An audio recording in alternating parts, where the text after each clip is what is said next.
جناب اسپیکر، میں نے اس معزز ایوان کے سامنے حکومت کے اخراجات کی ترجیحات بیان کر دی ہیں۔ اب میں ٹیکس اقدامات کا ذکر کروں گا اور ان تجاویز جو ہیں وہ کو میں 3 حصوں میں پیش کرنا چاہوں گا۔ پہلا حصہ جو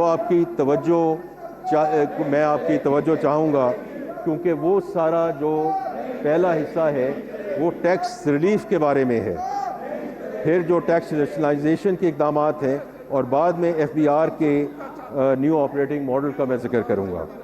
جناب اسپیکر، میں اب اس ایوان کی خاص طور پہ توجہ چاہوں گا، بیکاز یہاں وہ ریلیف میجرز کی بات ہم کرنے جا رہے ہیں جو پچھلے کئی سالوں سے یہ کہا جا رہا تھا کہ اس حکومت جو آئی ہے انہوں نے معاشی استحکام لے کر آئے ہیں، اس کو ہم گروتھ کی طرف کیسے لے کر جائیں گے۔ تو یہ جو اب ہم بات کرنے جا رہے ہیں ریلیف کے بارے میں، اور یہ خاص طور پہ وزیر اعظم پاکستان کی ہدایت، ان کی گائیڈنس، ان کی انسٹرکشن پہ یہ ریلیف جو ہے وہ پرووائڈ کی جا رہی ہے، تو میں سب سے کہوں گا کہ اس پہ ذرا متوجہ ہوں۔ سب سے پہلے تنخواہ دار طبقے کے لیے ریلیف۔ وزیر اعظم شہباز شریف کی حکومت سرکاری اور نجی تنخواہ دار طبقے کی مشکلات سے آگاہ ہیں۔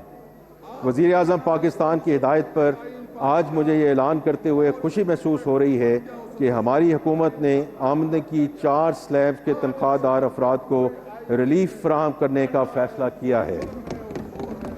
اس سلسلے میں جو تنخواہ دار 22 سے 32 لاکھ روپے کے درمیان سالانہ کماتے ہیں، ان کے ٹیکس کی شرح 23% سے کم کر کے 20% کرنے کی تجویز ہے۔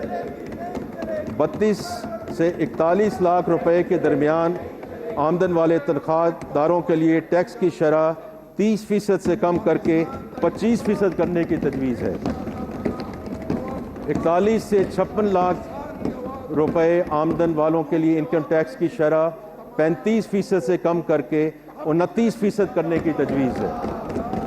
اسی طرح 56 لاکھ سے 70 لاکھ روپے تک تنخواہ حاصل کرنے والوں کے لیے ٹیکس کی شرح 35% سے کم کر کے 32% کرنے کی تجویز ہے۔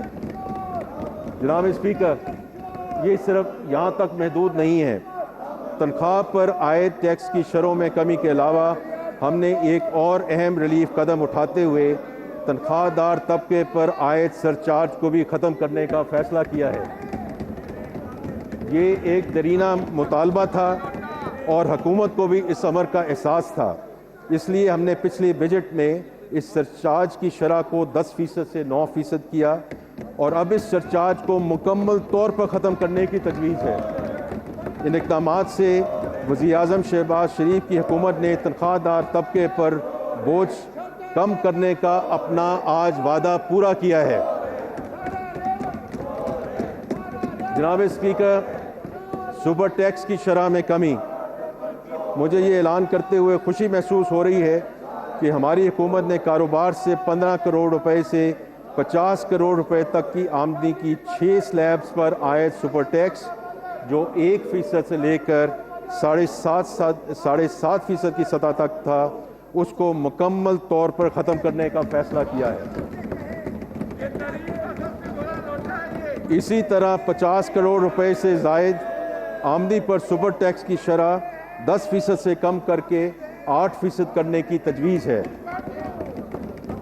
جناب اسپیکر، اس اقدام کا مقصد چھوٹے کاروبار اور صنعتوں کو فروغ دینے کے لیے علاوہ کاروبار میں آسانیاں پیدا کرنا ہے۔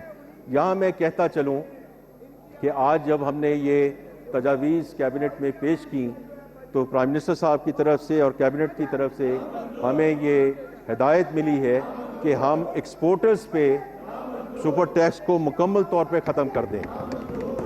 تو ہم انشاءاللہ اس کو آگے لے کر جائیں گے اور اس بجٹ کے دوران اس کو فنشنگ لائن کے تھرو لے کر جائیں گے۔ میں صرف کہنا چاہتا ہوں کہ یہ اس کا اطلاق بینکوں، تیل اور گیس تلاش کرنے والی کمپنیوں اور فرٹیلائزر کمپنیوں پر موجودہ جو سرچارج ہے وہ برقرار رہے گا۔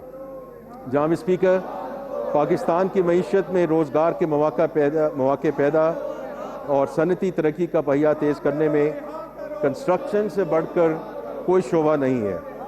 جب کنسٹرکشن کا شعبہ ترقی کرتا ہے تو سیمنٹ، لوہا، شیشہ، timber, paint, styles, hardware اور 40 سے زائد صنعتیں نشو و نما پاتی ہیں۔ جائیداد کی منتقلی پر عائد ود ہولڈنگ ٹیکس کو معقول بناتے ہوئے فائلرز کے لیے خریداری پر ٹیکس 2.5% سے 1.5% کرنے کی تجویز ہے اور فروخت پر 5.5% سے کم کر کے 2.75% کرنے کی تجویز ہے۔ ہمیں امید ہے کہ اس اقدام سے کنسٹرکشن کی سرگرمیاں زور پکڑیں گی اور تعمیرات کا شعبہ نشو و نما پائے گا۔ ڈیجیٹل معیشت پاکستان کا سب سے تیزی سے بڑھتا ہوا برآمدی شعبہ ہے۔ جیسے کہ آپ کو معلوم ہے، کل میں نے اکنامک سروے میں بھی بات کی کہ اس وقت تک $3.8 بلین کی آئی ٹی ایکسپورٹ سروسز ہو چکی ہیں اور انشاءاللہ before the year is out the IT export is going to be close to $4.5 billion. Pakistan کا آئی ٹی اور آئی ٹی سے متعلقہ خدمات کا شعبہ اور ہمارے free lancers, soft where houses اور ڈیجیٹل ایکسپورٹرز ہمارا اثاثہ ہیں۔ آئی ٹی برآمدات کی آمدنی پر 0.25% FTR کی رعایت 30 جون 2026 یعنی کہ ابھی کچھ دنوں میں ختم ہونے والی تھی۔ وزیر اعظم کی خاص ہدایت اور اس شعبے کی ترقی میں دلچسپی اور حکومت کی محنت سے پیدا کردہ مالی گنجائش کی بدولت اس رعایتی نظام کو مزید 3 سال کے لیے یعنی کہ 30 جون 2029 تک جاری رکھنے کی تجویز ہے۔ اس اقدام سے ہماری آئی ٹی برآمدات بڑھیں گی اور نوجوانوں کو اس شعبے کے جانب راغب ہونے کی تحریک ملے گی۔ جناب اسپیکر، جیسے کہ آپ کو معلوم ہے، ایکسپورٹ سیکٹر ہماری معیشت کی گروتھ کی ضمانت بننے والا زر مبادلہ کے حصول کا ایک بڑا ذریعہ ہے۔ اس وقت ایکسپورٹ پر ایڈوانس انکم ٹیکس اور منیمم ٹیکس کی مد میں مجموعی طور پر 2% ٹیکس عائد ہے، جسے کم کر کے 1.25% کرنے کی تجویز ہے جو منیمم ٹیکس کی مد میں ہوگا۔ اس کے علاوہ جناب اسپیکر، اس وقت ملک میں بینکوں کے جاری کردہ کریڈٹ یا ڈیبٹ کارڈ کے بیرون ملک استعمال پر ہر ٹرانزیکشن پر 5% ود ہولڈنگ ٹیکس دینا پڑتا ہے۔ اس ٹیکس کی وجہ سے رقم کی منتقلی کے لیے غیر روایتی ذرائع کے استعمال کا رجحان بڑھ رہا ہے، جس کی حوصلہ شکنی کے لیے ود ہولڈنگ ٹیکس کی شرح کو 0.5% کرنے کی تجویز ہے تاکہ اس معمول کی فائنینشیل ٹرانزیکشن کی سطح پر لایا جا سکے اور معیشت کو دستاویزی بنانے کی حکومتی کوششوں کو تقویت مل سکے۔ جناب اسپیکر، غیر ملکی اثاثے رکھنے پر کیپٹل ویلیو ٹیکس ختم کرنے کی تجویز ہے۔ یہ ٹیکس غیر ملکی اثاثے ظاہر کرنے کی حوصلہ شکنی کا باعث بن رہا تھا، جو اس ٹیکس کے بنیادی مقصد کے منافی ہے۔ ظاہر کیے جانا والا اثاثہ ایک دستاویزی اثاثہ ہوتا ہے جس پر ٹیکس عائد ہوتا ہے۔ اس ٹیکس کو ختم کرنے سے پاکستانیوں کو اپنے غیر ملکی مالیاتی حیثیت ریکارڈ پر لانے کی حوصلہ افزائی ہوگی